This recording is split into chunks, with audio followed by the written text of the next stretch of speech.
What's up, y'all? So here we are on the staining segment now of our Westbluff project. So what we've done now is we've cleaned this basement all up and we're gonna get ready to stain this white oak here. So as you can see, we've taken all the built-ins apart. They all had shells and stuff in there before, so we pull all the shells out, label them, make sure they go, like we know where they go, where they belong. So when we have to put this back together later, we can. So this is all white oak. We have some solid pieces, we have some veneered pieces. It's been vacuumed, it's been fully blown. So I want to show you kind of what we use to get this on the go here, right? So essentially, of course, what we always do is we make sure we get our sample done. So this is the sample. We do a couple different tones for the client. She didn't really completely produce a sample. She just said like, hey, this is kind of what I like. So we do a couple different shades. She's decided to go with this dark one. So essentially, guys, once we get that approved, then this is kind of what we use to apply it. We have, you know, these staining pads, brushes, our stain, an extra can. I like these nitrile gloves. Some guys, this is really subjective in my opinion. I like these gloves. Some guys like the Gorilla gloves. Yeah, Matt loves the Gorilla gloves. They're really good. They fit really tight on my hand. So I kind of like these ones. These aren't as durable as the Gorilla ones. Remember guys, you want to get stuff for solvent-based products sometimes. This is AccuStain, so with thinners and that, if you get the cheap gloves, they don't hold up very well. These ones are pretty decent. But, and then of course a huge bag of rags. Matt pan over, you can see just a big bundle of rags, right?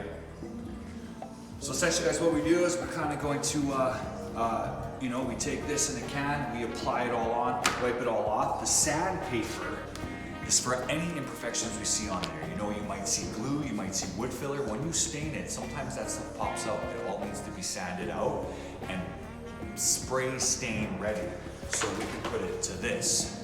So essentially with the spray stain, that's all we're really doing is we're just toning it in with the wiping stain. We just add a little bit of thinner to it and then we shade it in with a pressure pot. So stay tuned guys, as we're gonna start getting ready to apply all this and we'll take some videos and we'll show you how it's done and we'll go from there. Thanks y'all.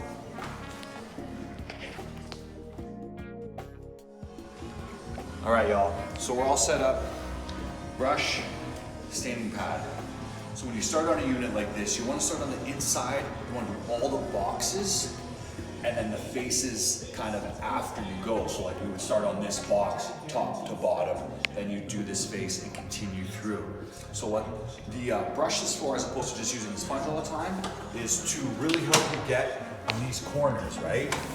So like I say, you always want to start on the top one, because if you're dripping, you want to be dripping onto a non-finished surface so you can wipe, like restain that area later. So you start with the top like that, staining sponge. You want to give it a little bit on this side here, because when you start on your next panel, you don't want to hit this freshly wiped panel. You want to try and stay away from it, because some stains aren't forgiving and you might have to restain this whole guy again if you hit this. So essentially what I do now, I got a clean rag, we go in and we clean this all up.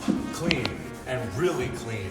Because what happens is if you just leave it like that, there's streaks and stuff in there from this rag. So you want to get a clean part of the rag, and your final kind of wipe, you kind of want to go with the grain a little bit. So I'm going to wipe it like this.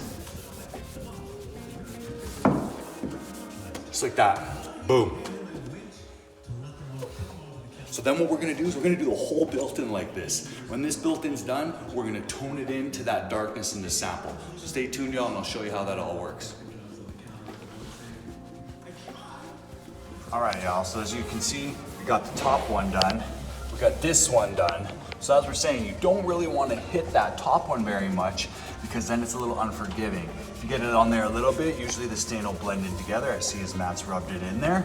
So essentially, we'll do this all the way around, and we'll start going all the way down this way.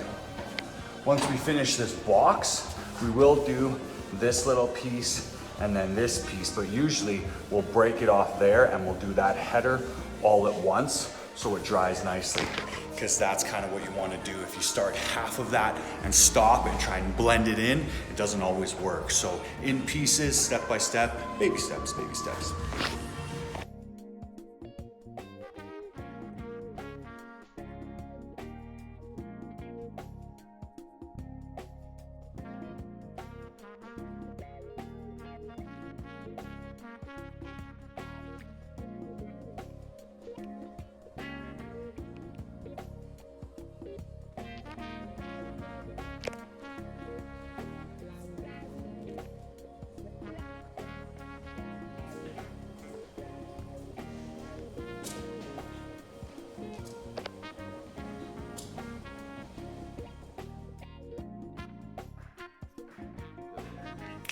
What's up, y'all? So, a couple things to address when you're starting on a built-in like this for staining, okay? So, getting a lot of questions about, you know, glue, techniques, differences between, say, just spray staining this and wiping it clean, solely spray staining and letting it dry, why we apply it and then wipe it off clean, and things like that. So, the reason we do the application with a sponge and a brush and wipe it clean is, for one, it's neater. For little boxes like this, I guess we could spray stain them all in and wipe them clean. In my opinion, that wastes a little bit more material. A sponge with a dip, I could probably do 2 of these boxes with one dip, you know, like it just goes a little farther. It's cleaner. And then, for example, if say we stain this built-in and that's the color that they want, well, then I don't need all my other gear. I don't need my pressure pump, my compressor to do the rest of the staining. So that's why the brush and the sponge and the wipe off, it's just a little bit cleaner. It's kind of 6 one, half dozen of the other. But before we get to that, we would look this built-in over. We would go and we would look for glue, all the areas where glue would be. But usually, folks, paint ready. On a built-in like this, the finishers are very gracious. They sand this to paint ready for us. We go and look it over. Maybe if we see some pencil or a couple glue or filler spots, we sand it all with some sandpaper, get it ready, get it dust free, and then we just apply it like that. So stay tuned to the rest of the video and you can see how that's done.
All right, everybody, so now we're on to the next part we have to stain here, which is this railing. We have it all pepped off, everything around us is clean, we're all set up, everything's been nice and tidy. So we got all the spindles masked off properly, so now we're gonna go and stain all this. This is gonna be the same as the built-ins, so we'll apply it on the same way with the staining pads, wipe it all clean, and then we'll come and tone it in and clear it later. But it's just gonna be the handrails, posts, shoes and stringers will all go white. So stay tuned and check it all out, guys.